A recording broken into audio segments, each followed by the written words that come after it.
coming again and being with us, and welcome. Om Shanti.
Om Shanti.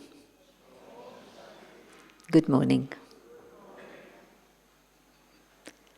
Today and tomorrow, India is celebrating the Festival of Lights, Diwali. The little lamps, the DETOX, and so the word Deepak, that brings light, that comes into the name of the festival. And so happy Deepavali for all of you. It's also the next day after Diwali, and so on the 22nd would be the new year, a new beginning. So truly I think it will be a new beginning for all of you. Some of you have been on the path of spirituality for some time, but for some it's a first step, but whichever. I'm sure there's some newness that you're going to carry away with yourself. So it's auspicious that it'll be at the time of the new year. People want to see proof of everything nowadays, and I'm sure that also applies to everyone here. So what proof do I have of my yoga? Yes, I can concentrate more than I used to. I'm having positive experiences. I can see that my focus is stronger, my connection is better. But are there other indicators of the proof of my yoga? Yes, we call them the 8 powers. So through that connection with the divine, we're drawing power within the self. And this power is something that you can see developing in your life, and where you feel you need something more of that specific power, you can actually develop that very consciously further and further. And so this morning, just taking you through that circle of the powers that we need in our lives, especially today. The first power, and you'll be not very surprised to know, it's to do with turning inwards. And so yes, the awareness of the inner being, but not just at the time of meditation, but to be able to begin a task with self-awareness, do your task, and when you finish that task, again, go back inside. And the image we often use to describe this power is a turtle. Comes outside, does what it needs to, and then it goes back within. And going back inside allows me to connect. So in between all the things I need to do, for example, you're working in a school or a hospital, many places where there's long corridors to navigate.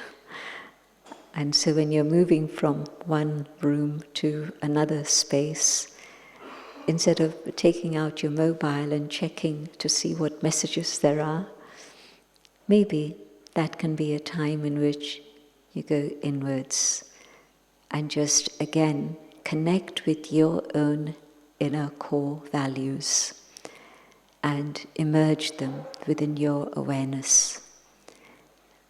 And connecting with the divine to draw more power. And so just imagine if you're doing this in between other things, that light of yoga, the light that you are, will stay bright. Otherwise, wait till the end of the day. You've had your meditation in the morning, you've been busy through the day, and at the end of the day, you're pretty well exhausted, and the mind doesn't really focus so much on meditation. But if through the day you've been giving yourself this little pause and you're pouring in the oil to keep the lamp alight, then even at the end of the day, you're much fresher than you would have been otherwise. But also, at the end of the day, you're still filled with that energy that is the energy of love, of purity, of peace, of all the things that the soul needs. The other thing at that time is also, whatever has happened, it's time maybe to just reflect on that before you enter a new engagement, a new person, a new project, whatever. And in that moment, again, just look back and ask yourself a question. Could I have done something differently? Not better, not worse, but just differently. And probably there'll be something that touches you, because it's a fresh experience. You can learn from it. And so, can I do it differently next time? And so before you enter your next engagement, you'll have had that little pause in which you prepare yourself for the next step. It also means that you've again renewed that canopy of protection over you, so that whatever happens in the next engagement, you feel that protection that's helping you. Surround yourself with that light, so that anything that's coming which is not very pleasant gets repelled by the light. So the power to go within, very, very important practical aspect of being out there in the world. And the second, the power to see what is useful and what is not. Especially before you travel, you have to go through this exercise. In India, they only let you take 15 kilos on domestic airlines. 15 kilos is nothing. And so you really have to decide, what is it that is essential? And so that skill of not just when you're packing your luggage, but when you're looking at what's going on, well, do I need to give my time, my attention, and my engagement to all the different things that are going on? Or there are other things, can I say, okay, I'm done. I don't need to give it any further attention. Or maybe I need to give it 5-10 minutes to just sort it out and let it be. I don't need to carry that load with myself through the whole day and the next day and the next day. So try to settle things as you go along. And this power to be able to decide and see what is essential will save you a lot of time. But most of all, it will save you a huge amount of energy. Energy that is very valuable, because it's the energy of the soul, the energy of your mind, the energy of your intellect, which is very precious. And so you don't want it just to go here and there, simply because you weren't attentive enough to prune it out. So maybe there are things that are long-term that I'm carrying that I need to relook and understand what the need is, and whatever it is I need, I keep, and I'm going to carry on. But there are things probably that I don't need. And that applies to this, but also it applies to your cupboards at home. So just to clear things as you go along. And if there's a lot of backlog from the past, to deal with that first and clear all of that. But just to lighten the burden that you're carrying in here. It's amazing how much burden we carry. And then it's not just in the mind, it's on your shoulders, it's trapped in your body in different places. And then when there's aches and pains that come, you wonder what's happening, but that's what's happening. And so I need to develop this ability. And then the third power, the power to tolerate. I think back to the stories that Dadi used to tell me about in terms of her childhood, and she saw electricity come in her lifetime. Can you imagine being in India on the subcontinent and wow, it's magic. You don't have to trim the the wick, you don't have to pour in the kerosene in the lamp, and you don't have to see the mess of the soot. You just have to press a button and there's light. It was really magic for her as a child. But also she saw television, before that telephones, radio, all of that was in her lifetime. So she would sometimes look at us and say, well, you know, when I was young, I didn't think about these things, and here you are, something's missing and you can't manage. How come? And so it seems that as time has gone on, and as more and more facilities have come to us, we're very dependent on all those facilities, and we feel that, well, this is what life is about. And yes, if it's there, great. But what if it's not there? If there's an electric outage and, for whatever reason, it's beginning to happen in the developed world, not just the developing world, different factors.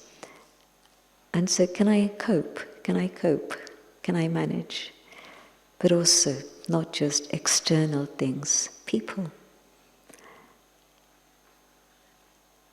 You don't have to answer my question, but I know that in Britain, there are now more people in their second marriage than in their first. And that was a statistic a few years ago. It's probably, the numbers have probably escalated further.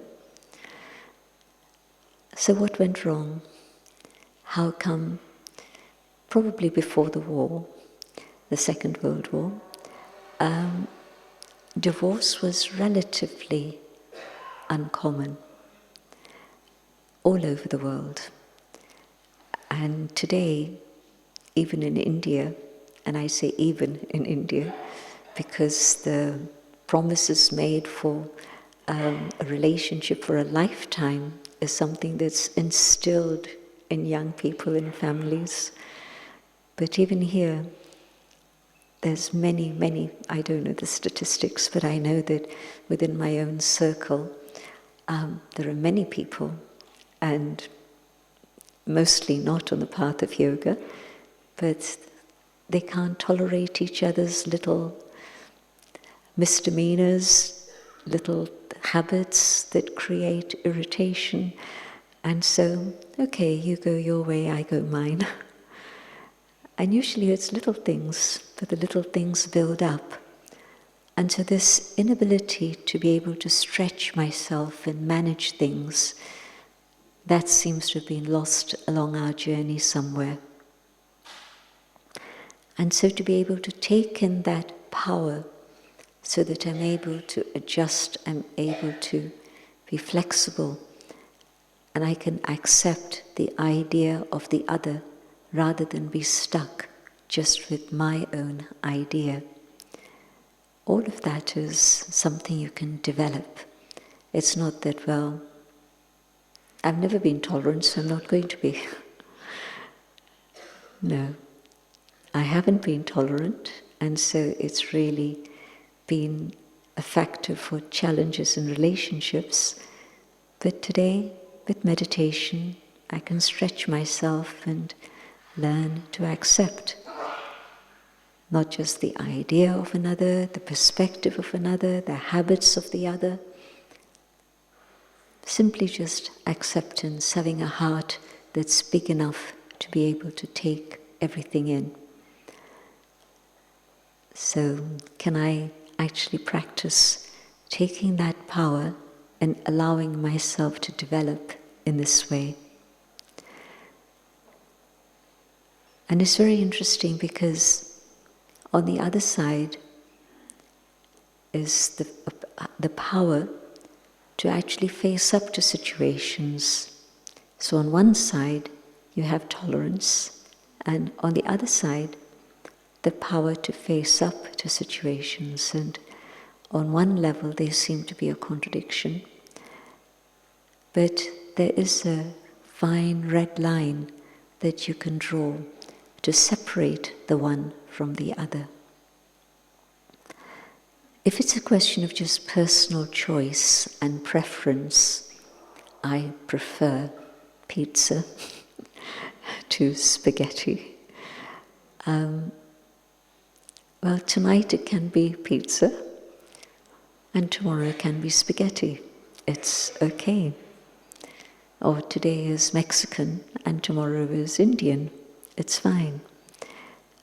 Flexibility when it comes to what you would like, rather than just what I would like. You can see where all the ego and arrogance that we have comes out to play in little situations. No, it has to be like this. No, it doesn't have to be like this. It can be a different way.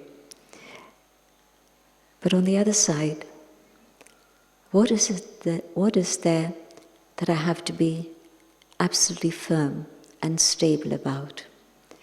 Is there something that's there that I need to say, no, this is my principle, and I will not move on this?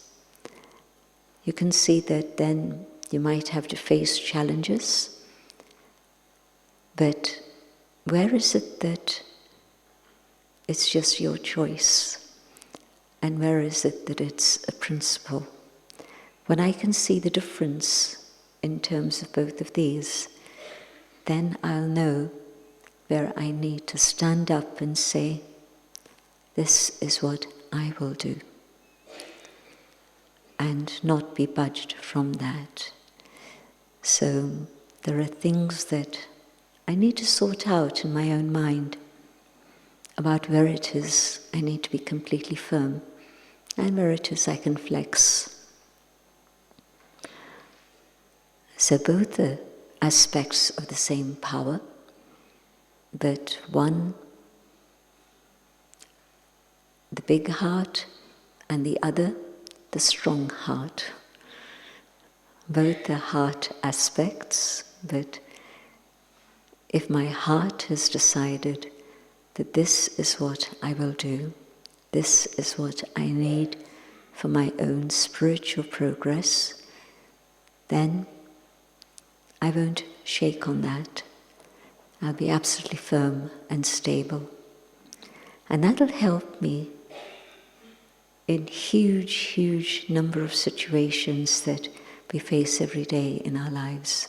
Just knowing that there are these two different ways to approach something. So what do I draw on at this moment? And then, can I develop the power of accommodation so that I can accommodate people, ideas, situations, just like the river will move in a specific direction, but will also adjust and accommodate. More water comes and it can broaden out. Dirty water comes, it won't reject it, it'll still accept it. And so to move along in the direction that I have chosen for myself, but along the journey, to be able to adjust with others. And that definitely wins friends. If I'm not able to adjust, probably I'll have lost a few friends along the way. But where I can adjust and say, I know where I'm going, and I know the journey I have to take, but it's okay. It might take a bit longer. If there are things being thrown at me, things being thrown into me, but I'll still make it. I'll get there. And then, the power to perceive, to be able to look at things not just from one perspective, but from a broader perspective. Not just to think in one dimension, but to think in the multi-dimensional aspects of life. And if I can perceive, if my perception becomes broader and clearer, my understanding is going to grow. Probably my compassion is going to grow too. Usually when there's lack of compassion, it's because it's very narrow tunnel vision, and I can't see light at the end of the tunnel. When I've opened myself up and I look from a broader perspective, and if you remember the analogy of soul, stage, the drama, the costume, so rather than looking at my little bit here, can I see the stage and how the drama is unfolding?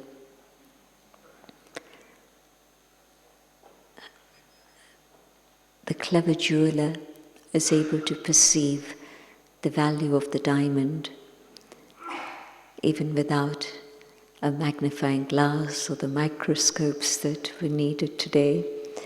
A lot of development to be able to judge, evaluate the value of stones. But olden days, and it was just the eyes. And so in terms of perception, how do I see people? Can I value them? Can I understand their role in the drama so that my heart is more open to accept them? Whatever the color of the skin or the gender, whatever is coming to me, to be able to have that clarity of the soul so that my perception is on track. The tunnel vision comes when we're in body consciousness. Then I look everything from the perspective of age and gender and color and race and even profession. But I'm not divided into little bits. I'm the one person. And so can I bring in all aspects of my inner being to look at something so that it's not just from one perspective, but it's a total one. Can I also see, having been able to perceive, can I then decide what it is I need to do? Perception is one thing, and then action is the other. And so the actual decision-making process, and the image we use for that is one of those old-fashioned scales that you hold up, and it's got two pans, and you put your things in one pan, and the scale has weights on the other, and you have to make sure that the center point is absolutely straight, neither here nor there. And people who are my age will remember going to the grocer's and they would cut a slice of cheese, little or big or whatever it is, but they had an eye for knowing how much it was going to weigh. And it was mostly accurate. Their first cut would usually be the one that was accurate. And so, on one side, my values, and on the other side, my action. Now, how does all this fit together? And so my decision is going to depend on how my values and my perception work, and that's going to determine the action I take. And so often, when we flip-flop between decisions, it's because we haven't given ourselves that time for introspection, to actually be able to look at the situation clearly and perceive it, and then to be able to look further ahead than just what's here in front of me now. And when I'm able to see further ahead, then I'm able to understand how to weigh all of these things up and then decide. And more likely that I'll be able to stick with the decision I made, not just for a day and change my mind a day later, or even for a few hours and change my mind a few hours later, but to make decisions that I have to live with, maybe for the rest of my life, or maybe for some years. But it'll be that vision which is not narrow, but it's in the light, not in a tunnel. And in the light, I'm seeing all the different factors. And if there's two specific powers that I would single out that we need at times like this, which are very volatile, highly uncertain.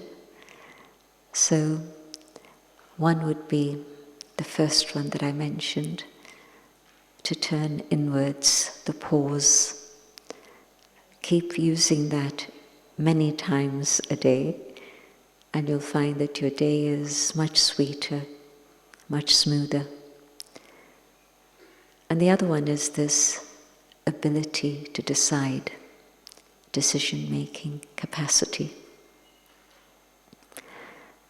At a time when you really don't know what's going on below the surface, you see things happening on one level, but what's actually happening deep down inside, you never know. And so I need to have more than just logic and reason. Maybe I need to have that connection and my own inner intuition to be able to guide me. So decision-making in terms of the choices that I have. When it comes to the environment and factors dealing with that, there are so many little choices we can make, decisions that we take through any one day. When I go shopping for food, for clothes, for equipment, little things, a house, big things. But if I'm aware, if I've made sure that I've tried to fill my understanding with information from here and there and not just one track, then my choices would definitely be different.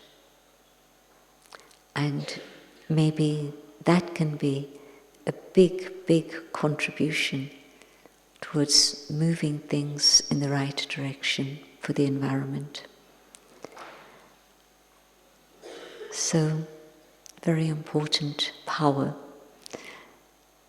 And normally in the world out there, again, you sort of label a person and say they're very hasty or they're quick, and your choice of words will determine how you think about it. But it's something that can be developed. It's something that you can take from that spiritual capacity as the soul progresses.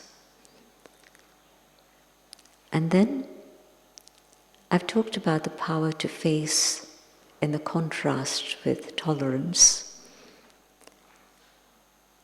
But what is it that is absolutely deep inside of me that's going to carry me through circumstances that may be very difficult to manage in the next little while? Yesterday I spoke about the movement from the end of the Iron Age to the beginning of the Golden Age, and this period of transition in between that we're going through. And before we come to the Golden Age, I think the world's going to have to settle and sort out a lot of things. And so I think it's going to be a time of much upheaval, more so even than today. It's like when hot and cold come together, just in terms of the air, it creates a storm. And so that's what's happening in the world now. The negativity and the power of goodness coming directly into a clash with each other. And so there is much upheaval. And within the storm, what is it that's going to hold me absolutely and keep me stable? It's my faith in myself, and that's not an easy one. But if I've been following the dictates of my conscience and I've been true to myself, my faith in myself continues to develop. At the point in world history now, there's a huge amount of insecurity and fear and a lack of trust. And I think all of these things come from the fact that we don't really know ourselves. And when I'm in touch with myself from a spiritual perspective, then my faith in myself, my trust in myself, my confidence in myself continues to grow. And so faith in myself is just simply knowing that there is goodness within the soul, and I can tap into that power of goodness at all times. Just in that walk from one room to the other room along the corridor. Maybe there's been something said that's shaken me a bit, but okay, I'll deal with it. But can I reaffirm faith in my own goodness moving from here to there?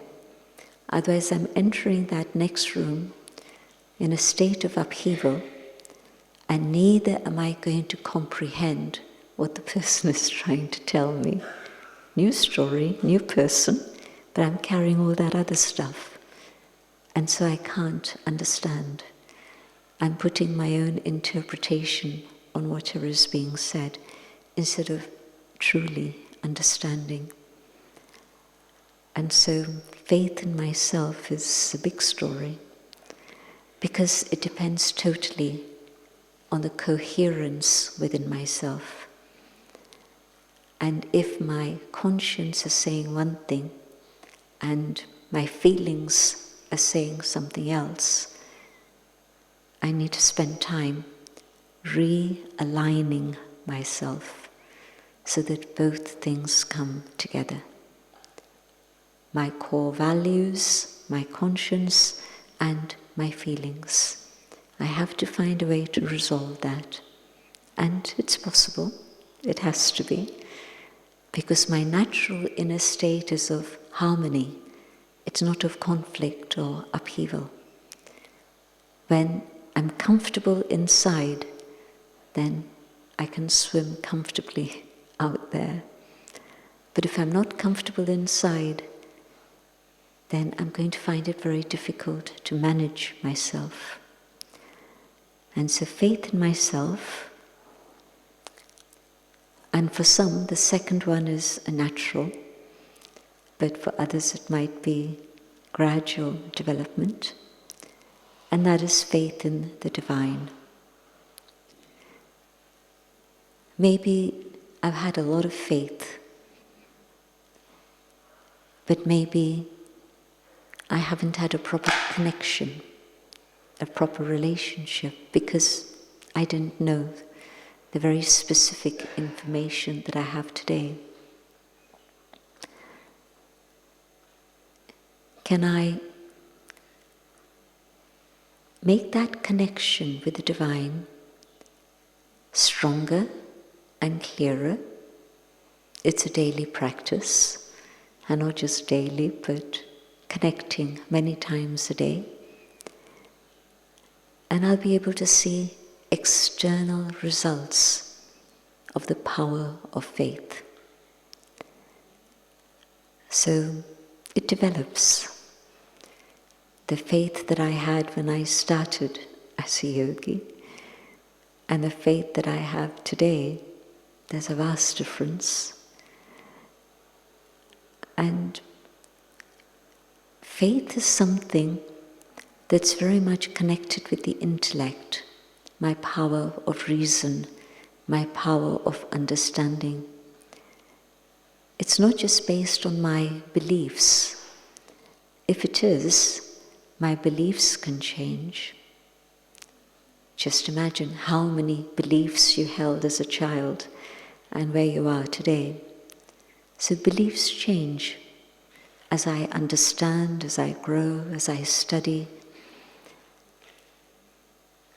And if my faith is based just on belief, it's changing all the time, which is fine. But I also need to keep it stable on the basis of my understanding, so that I'm understanding what the relationship with the divine is more and more, and so I'm able to maintain my faith. Faith is not blind. Faith is deeply based on my realization and my proof. What is it that I've seen happen in my life as a result of this connection?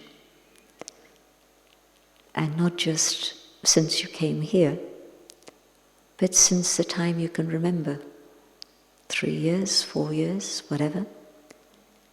But there must have been incidents that allowed you to have faith and that helped you keep that faith. It goes the other way also, that when I have a wrong belief and I'm expecting someone up there to move things and make things go my way, and you're not going my way, that belief can lead to a lot of disappointment and loss of faith. But belief is different to reality. And what happens as I study spiritual knowledge? Yes, there's God's grace. Yes, there's God's protection. But there's also my own karma. And you've been through that lesson. I know that something is wrong, and I move in that direction. I don't listen to my conscience. What's going to be the result of that? It's probably going to be some form of pain. And then I complain, but why did God let this happen? Well, I'm blessed with having an intellect and having the ability to choose. And when it was time for the choice, I knew it was wrong. I still did it. And then I expect God to interfere in that. Billions of people and everything going in a negative direction, and God sending out messages to each one. Yes, you can do this. No, you can't do this. God's intervention is to give me understanding and to give me power and to give me love. But my choice is what determines my future. And so the power to face, if I'm facing challenges, maybe it's of this birth, and I can track back and identify, yeah, it was this that caused this. Here's a person who's not willing to agree with me today, even though it's such a simple matter and it's such a reasonable thing. But they're absolutely adamant. And so, is it today? Is it just they're being obstructive? Or is there something that's happened before that's created this obstruction today? Probably there is. And the exploration I need to have is to see if I can find that. Or if I can't, to have the courage to speak to them and ask them, well, what went wrong? why is it that we're in the condition that we are now? And so faith through understanding, what is it I'm responsible for, and what is it that God is responsible for? And then through understanding, no false expectations, but recognizing the help that I received at times in my past when I couldn't have done it myself, but it was God's help. How many of you have heard the story of footsteps in the sand? A few, not everyone. So it's just a short story and it's worth taking it up. It's a story, so it's not fact, in the sense that the story goes that at the end of his life, this man is sitting up above. Now, that's not how it is, but let's take the story. The man is sitting up above, and he's sitting with God, and he's seeing the story of his life on earth. And he's seeing 2 steps of footprints in the sand going side by side. And then he's seeing some gaps. And where there are gaps, it's just 1 footprint and not 2. And so the man says to God, complaining, but the times that there's just a single footprint, those were the times that were most difficult for me. Why did you leave me at that time? And God's response, those were the times I carried you, my child. I was very moved when I first heard the story because it just reminded me of things before I had any knowledge of spirituality or God or anything, but times when I look back and I say, yes, I must have been carried. So today when I understand more, then I know that yes, that help is forthcoming, but I also have to make some effort. But I also know that at a time when I understand, I'm supposed to use that understanding in my life and not ignore it. So the power to face my faith in myself, my faith in God, but also faith in the family I'm with. The little nuclear family, but also the big spiritual family. And to know that we're all on the same track, and to know that there's always people you can reach out to. I'm sure that in this time here, and through your conversations, there must be friendships that you've created that are going to last beyond the time here, maybe for much, much longer. But there'll always be people who you can reach out to and take help from. And to have that faith that yes, there'll always be a family that's there. So these 3 aspects of faith help you face whatever situation you come across. And your faith will draw those who can bring you the help that they can give. And so, the power to face. And the last power that's part of this particular sequence, the power to cooperate. In these days of Diwali, there's a story that goes in India, something like this, that when there was a big challenge facing a village and they didn't know how to deal with it, God told them, if all of you give 1 little finger of support and cooperation, but the factor is that you all have to give it together at the same time, not choose your times. Well, I can give a finger now and I can give a finger later. No, everyone giving their little finger of cooperation, and they say that the mountain was lifted. And so, a beautiful image of how when everyone gives their little finger of support and cooperation, things change more dramatically than you could ever have expected. How do I learn to cooperate? It's a question I get asked by corporate leaders because they're very clear in their vision and mission and everything. But what they're finding is that within the teams that exist, there isn't cooperation. But instead of cooperation, there's competition. And there's a fallacy that says, well, if you compete, you're going to get the better and the best. Not true. Competing in sports may be whatever it is, but certainly competing in terms of life and your work and your responsibilities, it's not very helpful. And yet this other side of the picture, very different perspective.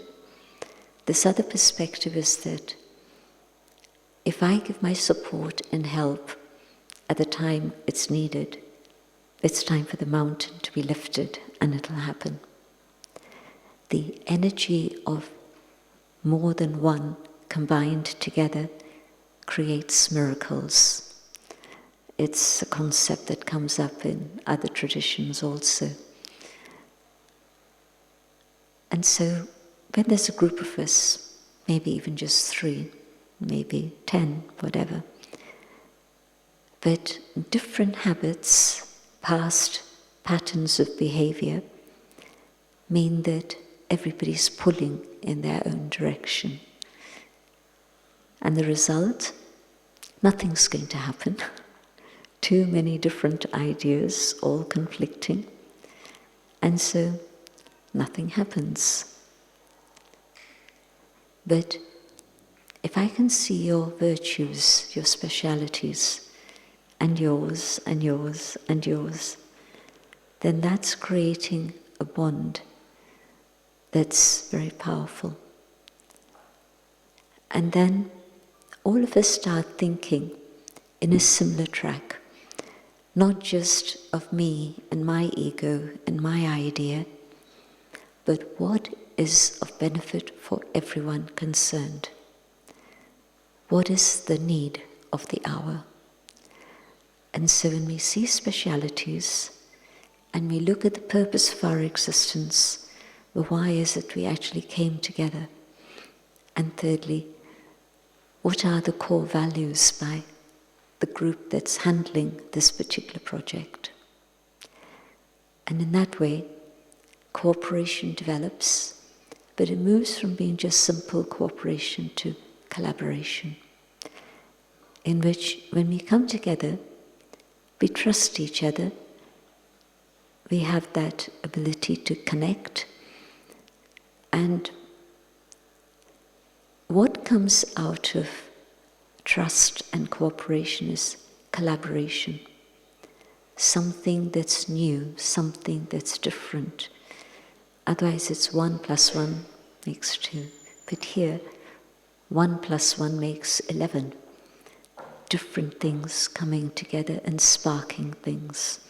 So a big new energy that's generated. And cooperation depends on seeing goodness in all.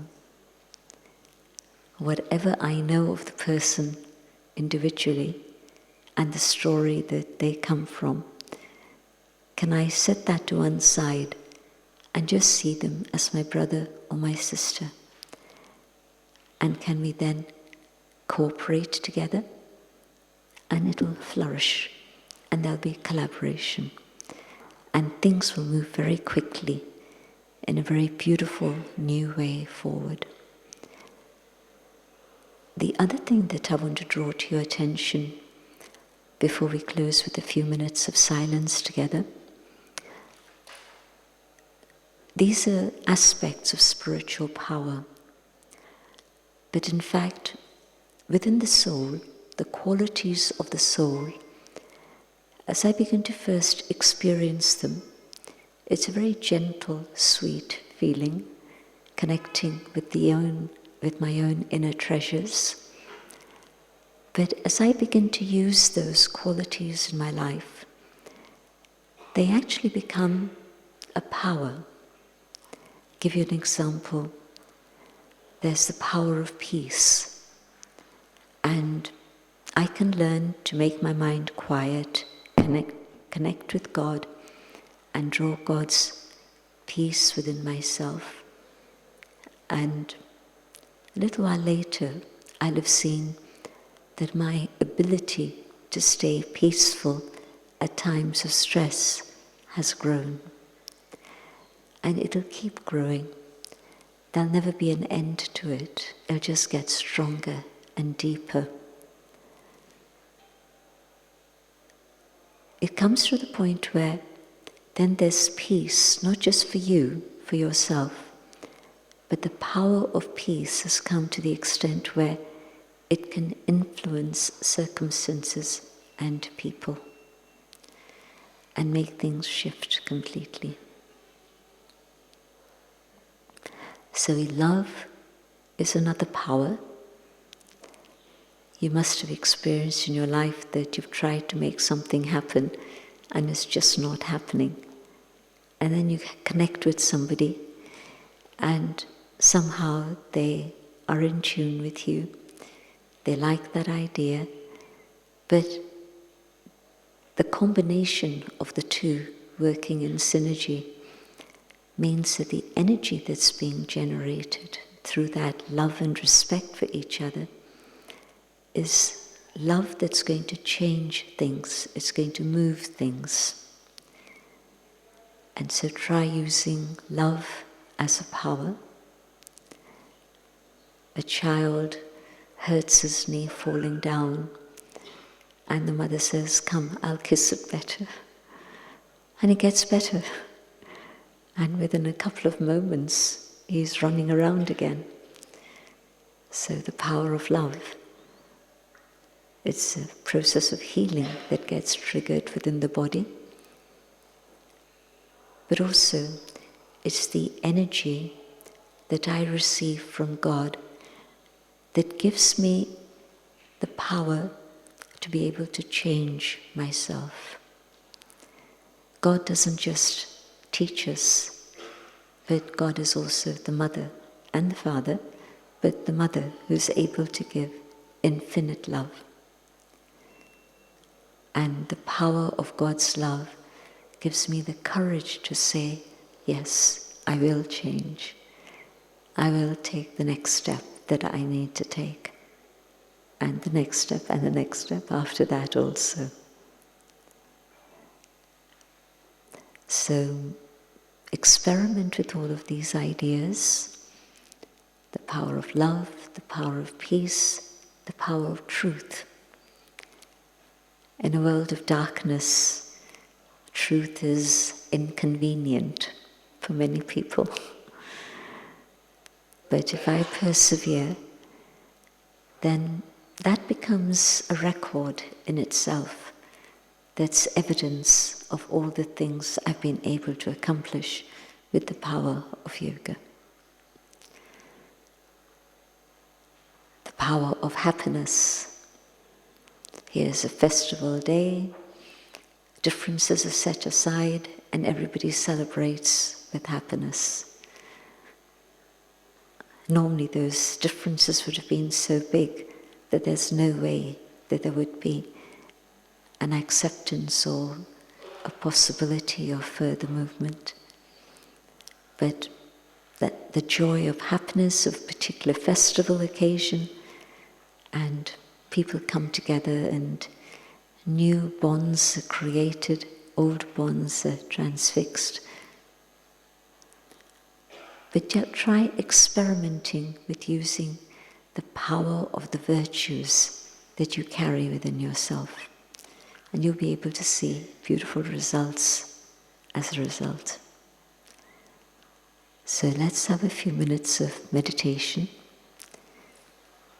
And and I'll guide the meditation. And let yourself just follow those ideas in your mind. And if at some point you don't want to do that, that's also fine.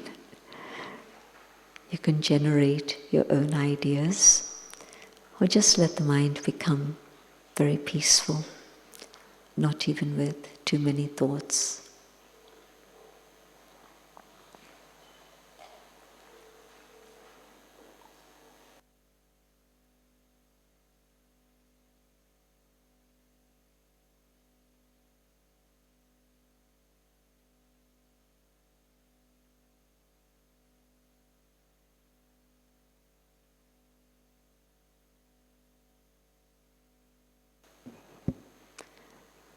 Going inwards, I look at my thoughts, and simply looking at them slows down the speed. And now I can choose. I choose the power of peace.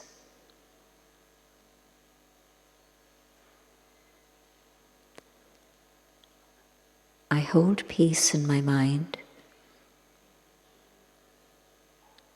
but I don't just want the thought of peace. I want to feel peace.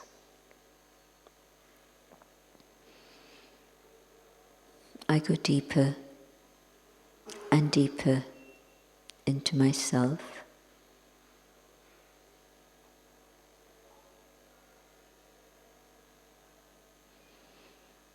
Until I come to that space inside where there's stillness.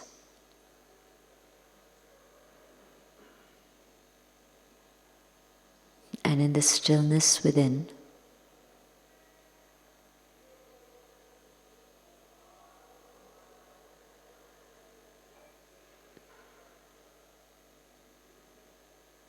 connected with the self, the inner being,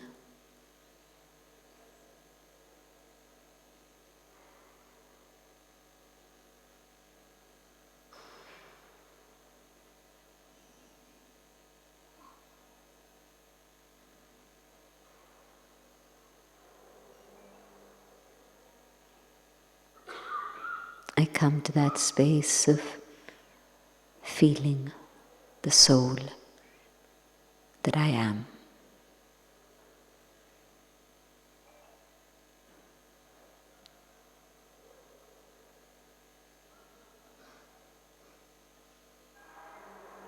Stepping back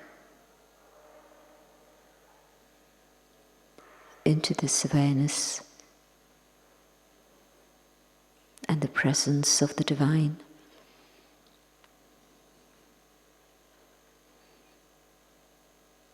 I feel surrounded by God's light and love.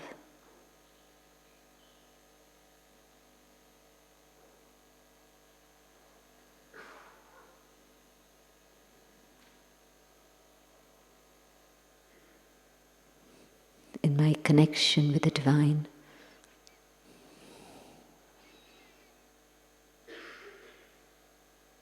the qualities of God touch the soul.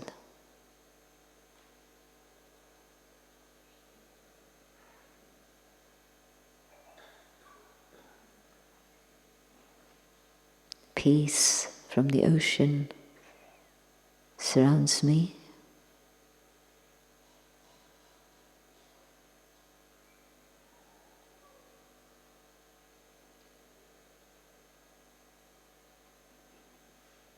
Not only am I absorbing peace from the One, the settling the things of the past,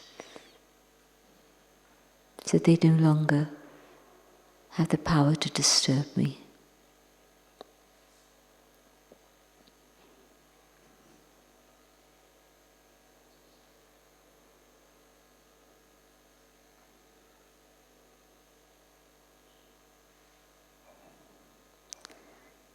God's peace surrounds me and also ignites the flame.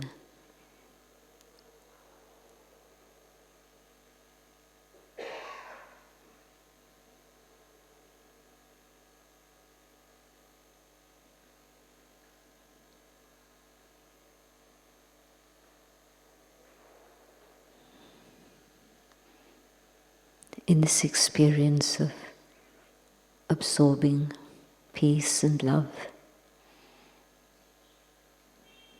these qualities emerge.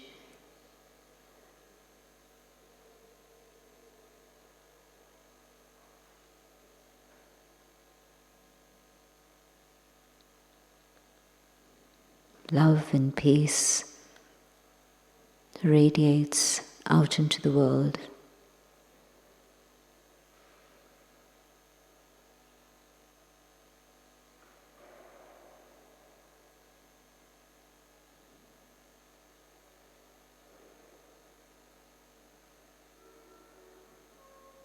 The heart is filled with gratitude.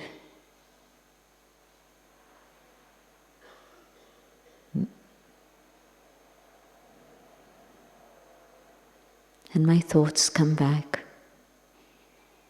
to the space here and now, in this moment. But I know I can make this connection at any time and share that light, that peace, that love. Om Shanti. Carry away all your experiences and insights and transformation with you and share them with whoever you meet. Om Shanti. Om Shanti.